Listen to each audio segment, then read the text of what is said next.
What's up, y'all? Welcome into the warm-up show here on Grind City Media. Whether you're watching on YouTube, Twitter, the app, wherever, we're here live inside FedEx Forum. We're courtside. I'm Lang Whitaker. He's Jon Roser, filling in tonight for Michael Wallace. And the Grizzlies are getting set to take on the Brooklyn Nets. Home game number 3. Game number 5 for the Grizzlies, who are 2-2 on the season. The Grizzlies are coming off the game 2 nights ago against the Bulls. We were both here for that. Probably one you'd rather forget. That's one you would love to forget. And typically over the course of an 82-game season, if that was like game number 34, it would probably be a lot easier to forget. But it was game number 4, and it's fresh in the mind. And so, yeah, very difficult. Grizzlies lost 126-123, had a 20-point lead, ended up being competitive, but the second half followed the same script that's happened every game this season. The Grizzlies have had a lead every game this season. They've had a 10-point lead at some point every game this season, but they're 2-2 coming into this game tonight, mostly because of the third quarters as this season has gone along so far. Yeah, the third quarters have been absolutely disastrous for the Grizzlies so far. The players know it. The coaches know it. There was a 17-0 run to the Houston Rockets on Friday night. They were not able to overcome it. It was a 21-0 run on Saturday night by the Orlando Magic. Luckily, they had a big enough lead that they were able to overcome it. And then the Chicago Bulls, it was kind of a combination, third and fourth quarter, 19-0, and it was, not able to overcome it.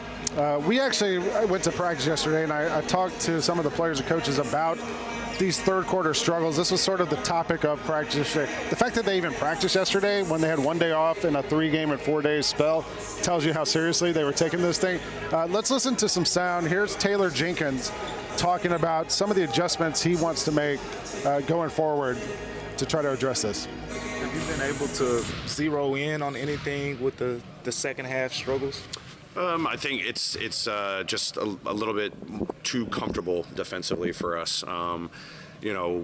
We can also talk about our pace offensively. It hasn't been, great offensive rating in the third quarter, but, we've had leads coming in out of halftime, and, just those first couple of possessions that give another team some life, and we know it's a 48-minute game. You're not going to finish the game in the first couple possessions of a third quarter. No lead is safe, all those stuff. It's reality. It's how you're going to come up. You're going to clamp down. You're not going to let guys get going. You're going to be even more disciplined, more committed, more talkative. But when a team gets life, how are we responding to, close the door there? So that's been the biggest takeaway. There was a lot of good dialogue about it's not about game plan. It's just more about a mentality that we've got to reset. And when it comes to mentality that they got to reset, I think a lot of that's going to start with Marcus Smart, who's been here now for going into second season, but a former all-defensive player and the guy who really demands and expects a lot. Sitting outside practice, we could hear Marcus Smart getting into it, trying to be that vocal leader for this team. Before we go forward, let's also listen to Marcus Smart talking at that same practice yesterday about what he expects from this team. Relatively speaking for us, a couple years, this has kind of been what this team, unfortunately, has to deal with. Our third quarter starts, and it's actually pretty common in the NBA. But for us, we just got to continue to see that. We got to be the first team ready. We got to come out, and we got to give ourselves energy straight off the bat. And understand that, teams are going to make runs. We just got to minimize that run right off the bat. How would you describe? Taylor Jenkins talked about, he said we could also point out third quarter offense. In general, the Grizzlies are playing this new offense. The offense has been really good. Yeah. The Grizzlies are 4th in made field goal makes per around the league. They're also, I believe, 1st in assists. They're averaging like 31 assists for 45 makes, something like that. And defensively, just hasn't really matched the offensive effort, I feel like. No, not yet. It hasn't. And they do have capable defensive players. Marcus Smart, as you mentioned, the former defensive player of the year, leading the perimeter. Jaren Jackson Jr., another former defensive player of the year, anchoring the interior and also the perimeter too. Jaren can kind of guard all over the court. So it's just a matter of defense is about. It really is communication more than anything. The guys, you got to let somebody know when there's a screen coming. You got to let somebody know when there's somebody out on a pick. I mean, there's just a lot of communication that goes into it. Communication is the main effort of it. Marcus struggled from the field against Chicago the other night. Finished, I think, 0 for 10. But he finished, I think, plus 17 in the box score because he brings winning plays to the action. I believe it's Marcus and Jaren together are plus 44 when they're on the floor together. And then when you add Brandon Clark in that, it jumps up like another 10 points. So there are some combinations that have paid dividends for the Grizzlies so far this season. But it also has been sort of hamstrung, pun intended, because Jaren's recovering from the hamstring injury and has not been able to go for a full complement of minutes in these games. Minute distribution has been the other kind of big topic lately. What have you made of that? I mean, minutes distribution, I think what they ran into the other night against the Chicago Bulls was Jaren and Marcus were both up at that scorer's table. They were both up there earlier than when they checked in the game. They were sitting there for about 2 minutes, and they couldn't get in the game because there was no stoppage in play. And so, look, that's a coach's call. You know, there have been a lot of fouls early on in the NBA season, and just that happened to be a game, that Bulls game on Monday. There were not a lot of fouls called in it, so there really wasn't the stoppage of play to really get those guys in. But I think that may be one where you probably, hindsight's always 20/20, but maybe you wish. Take a foul. We only had 2 team fouls. Yeah, we could have taken a team foul and gotten them in. Yeah, Jaren, with Jaren on the court, Grizzlies defensive rating is 84. When he's off the court, it's 124. So it's a pretty big difference. And Jaren was only able to play 24 minutes the other night. He talked about before the game, he understands it's a ramping up process. You know, look, I get it. He didn't play the whole preseason. He's played 1 game before the other night. And he was probably supposed to play more than 24 minutes, but like you said, he got stuck at the scorer's table at first half too. A couple of times where he wasn't able to get in when he was aiming to get in. So probably is going to play a little more than that tonight, you would hope, and then there's another game tomorrow night. So don't stop early on here for the Grizzlies. The other question with tonight is some injury updates. There's 3 guys listed as questionable on the latest injury report we got from the Grizzlies. Zach Edey with right calf soreness. John Morant was questionable with thigh soreness. John Conchar questionable with right posterior tibial tendonitis. Oh, God, I hate when that happens. Hate when that happens. Taylor the right Jenkins posterior tendonitis, You've had a lot of posterior problems. Taylor Jenkins said that he thought the 3 guys were all going to be able to play tonight, which is great. I guess we'll see what happens tomorrow night after they go tonight. If they're able to go tonight, we'll see how they react after the game tonight. And how long do they play tonight? That's true. How long do they play? Because I would imagine the team coming in tomorrow night, they've also struggled early on in this season, but they still have 2 players who... Yeah, well, the Nets also played last night in Brooklyn, a game that went overtime against the Denver Nuggets. They ended up losing in overtime, 144-139. Super high-scoring game.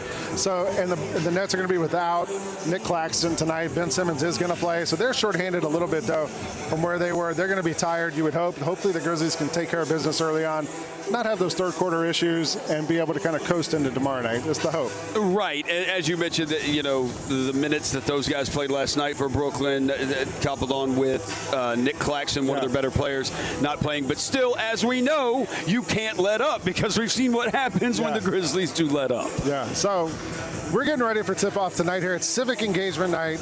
Early voting ends tomorrow here in Tennessee. We got our pins on. Grizz vote. Early voting is tomorrow. Election Day is a week from Tuesday. You can go vote that day. So if you're going to go vote, early voting tomorrow, make a plan. Look online. Bring your Tennessee ID. Go vote. Exercise your right. Go get your vote in. We're going to get ready for tip-off here. It starts in about 51 minutes. We're going to take a break. We're going to come back. Jessica Benson's going to join us. You're watching the warm-up show here on Grind City Media. Not hard. You know, we got to talk about Scottie Pippen Jr. Scottie has inked that contract, and he is now officially off the two-way. He is a member of the regular rotation. Well-deserved, from my opinion. Like, he straight up earned this one from all the time put in last season with the injuries to Summer League. Hey, Grizzlies fans, be sure to tune in to Grizzbeat, where the panel and I break down all things Grizzlies and take a look at the rest of the NBA as well. The show is live every Wednesday, 2 p.m. on YouTube at Grind City Media and the official Grind City Media app. It's a dinosaur draft. Give me Littlefoot. Littlefoot's a great pick in your alternate reality. Right. in your fake dinosaur draft, because you don't believe in real dinosaurs. Give me a velociraptor. It's so cute and so scary. That's I'm sorry. not a real velociraptor. That's not a chicken. Tune in to the Jessica Benson Show with CJ Hurt, live every weekday at 8 a.m. on YouTube at Grind City Media and the official Grind City Media app. Justin Timberlake. I'm bringing sexy back. The Forget Tomorrow World Tour. Live in Memphis. Justin Timberlake. FedEx Forum, Saturday, November 23rd. Get tickets now at LiveNation.com. The brand new single Selfish is available to stream and download now. For more, hit up JustinTimberlake.com. One of the things I really do like about the history of the Memphis Grizzlies is that we have people who have moved here and stayed here. I like how much some of those guys have not only made millions here and won games here, but spent real time here and raised children here. Yes. And become a real part of the community. The Gary Parrish Show, live on weekdays at 10 a.m. on YouTube at Grind City Media and the official Grind City Media app.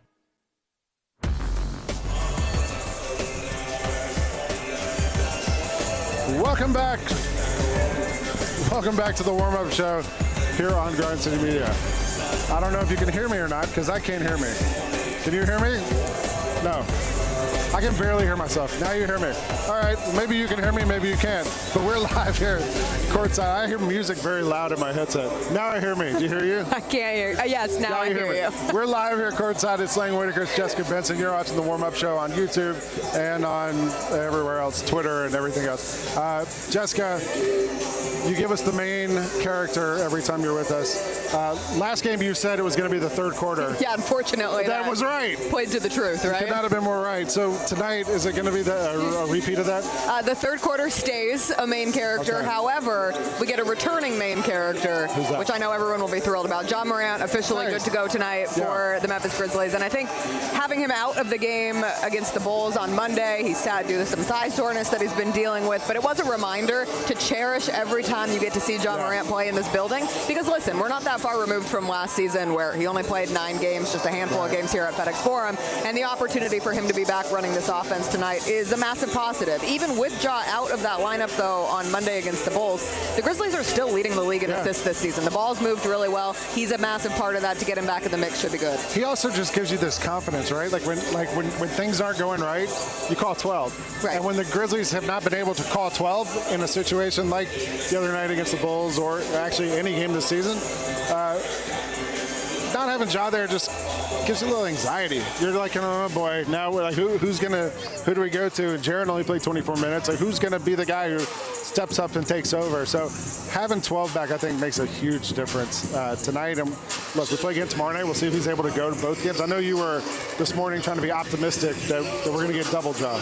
I'm hopeful. Yeah. We will see. But just having him out there, you're right. He's the closer. Also tonight, an opportunity. Do we see a John Morant poster attempt on Ben Simmons? I don't know. No Nick Claxton for the Nets. He's sitting out on the second night of a back-to-back. Simmons didn't play yesterday, so he'll play tonight here in Memphis. But it'll also be nice to see him at times, perhaps on the court, with Zaire Williams. They've remained close, even after Zaire was traded to the Nets. I might try to dunk on him. He might try to dunk on him. But it was really lovely seeing. It's a reunion of sorts. And I know my old Rise and Grind co-host, Megan Triplett, is going to join you after this segment. But between her, Evan Barnes, who worked here for a long time, is now in Brooklyn, and Zaire, he was, having moments with the team ahead of time. Him and Dez gave each other a big hug. Like, this is a business, and business moves force players to leave from time to time. However, it's nice to see the connection. Especially like a guy like Zaire who came here at 19 years old or whatever. Like your first NBA team, you're always going to remember that experience. And if you're as young as he was when he came here,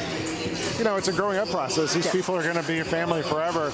And we had him here for a couple of years. We saw him grow. We were with him. We wanted him to break out and have that career, but it ended up, having to move him on to Brooklyn for the Grizzlies to move forward. So he had a great game last night for the Nets. He finished with 18 points, 7 for 8 from the field.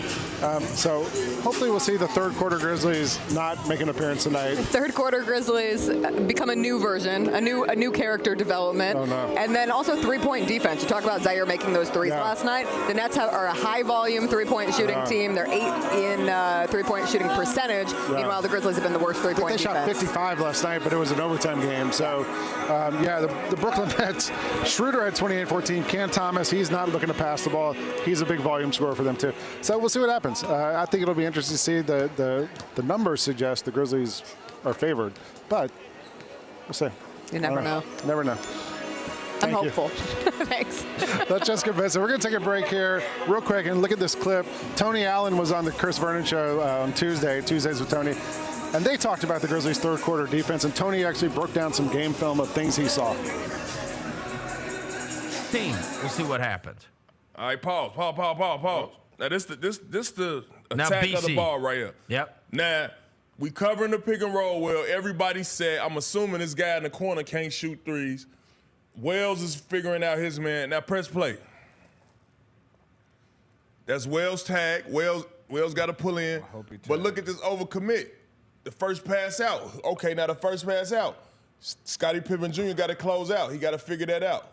Boom. He gave him the there's three. nobody near the guy. He gave him the Run three. it back. Run that back again. But the multiple effort got to be there, though.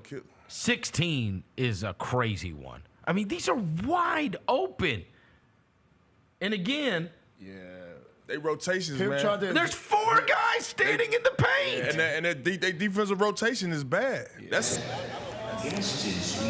Welcome back, and look who it is. It feels like a Friday morning to me. Friday morning at about 8:20. Yes. Was when I used to see you every week. This is like the late night grind. The late night grind now. I like it. But I used to also see you courtside 6 o'clock before games with a phone on a tripod and like some microphones. You guys have upgraded. Got a we camera, got a light. So all I had to do was leave, huh? All I had to do was leave, and now we got the lights and the camera. I love it. It was funny you follow right after Jessica too. It was our Rise and Grind reunion segment. We got our picture.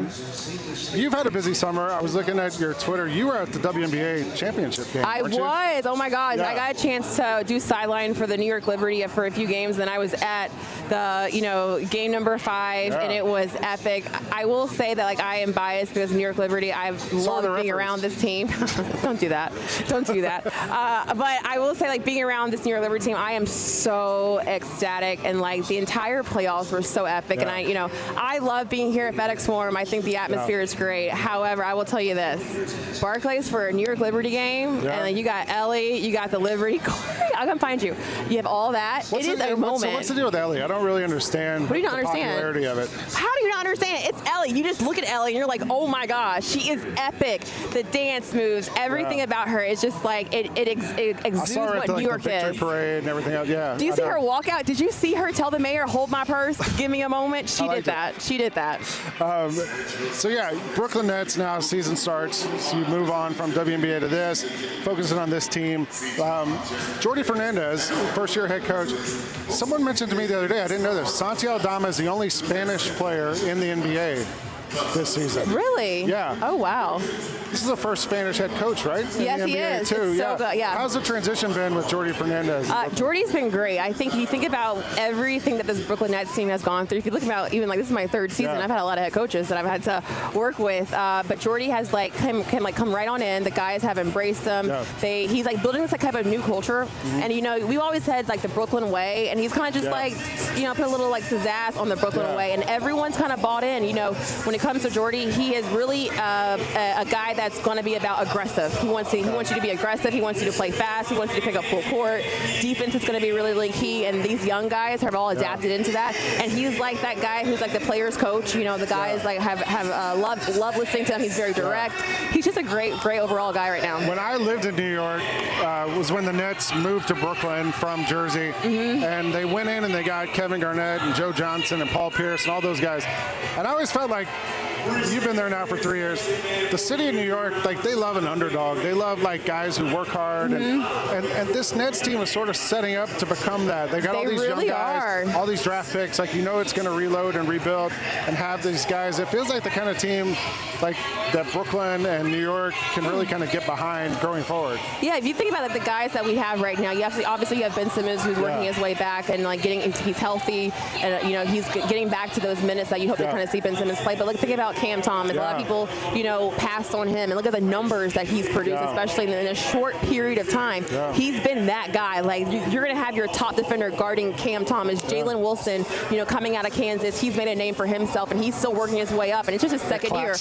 Nick Claxton, he's worth it all. I think we've been knowing that, but you're right. He's good friends of Ja, and then also Noah Clowney. We have a lot of these draft picks who are making a name for themselves, but they're also proving it out here on the court. Well, I was watching your game last night, and I was cheering cheering for it to go to overtime. Why? I should be tired. You got to play us today, yeah. I'm tired. I don't look it, but I am so tired. We didn't get into, like, I didn't walk into like the hotel until like 2:45, and so like, you know, we're talking about, we all thought maybe like, you know, Central Time Zone, you'll get that hour back. It felt like what? So it's like my mental was like 4 a.m. Yeah. So right now it's tired, and that was a tough game. You had the Denver Nuggets, you had Nikola Jokic taking it to overtime. They played a great game at basketball. Yeah. So I will say that that's something to look out for. Jordi Fernandez, you know, during pregame said it's going to be a really, really good challenge to see. Yeah. It's our first back-to-back, how we kind of adapt, how we adjust. You got a lot of things that you have to focus on. You get the physical aspect of it too. So here is going to be an interesting test. Megan, awesome to see you again. I know. And Zaire Williams is back. Have you talked about that? Yeah, we did. We talked about Zaire back. I'm so happy for him. You're back. Evan Barnes is back. Like a lot of people are back. Yeah, it does feel like it. I'm always here though. If you know, you know. If you hang out at Costco, you're going to run into Megan eventually. You will. You definitely will. I'll probably go tomorrow too. I got to see what they have, you know. Give me some of those Kirkland golf balls. Oh, they have Kirkland golf balls? I need some Kirkland socks. That's actually what I really need. I need some socks. All right, we're going to take a break. Megan, it's awesome to see you. We're going to take a break. We'll be back here in just a minute on the warm-up show here on Grind City Media. Oh, it's a warm-up show? We're warming up?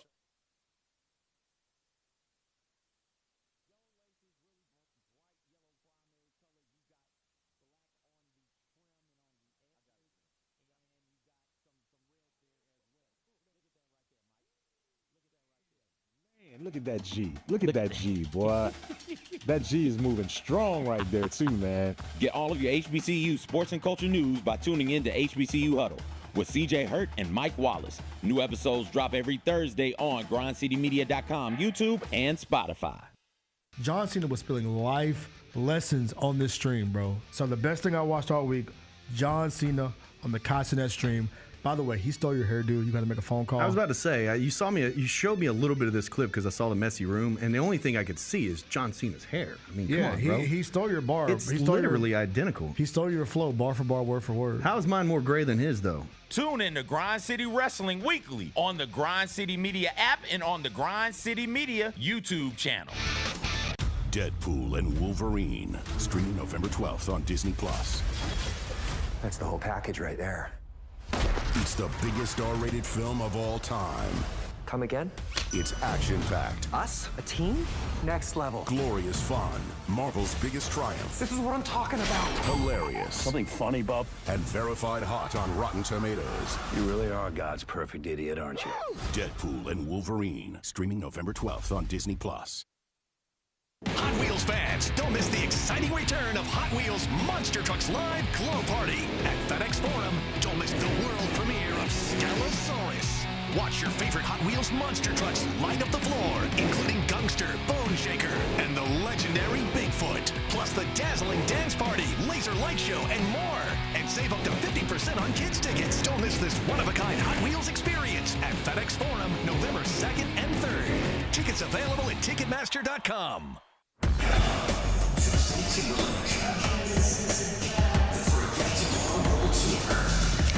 Welcome back to the warm-up show here on Grind City Media. I'm Lang Whitaker. Jon Roser's back here with me.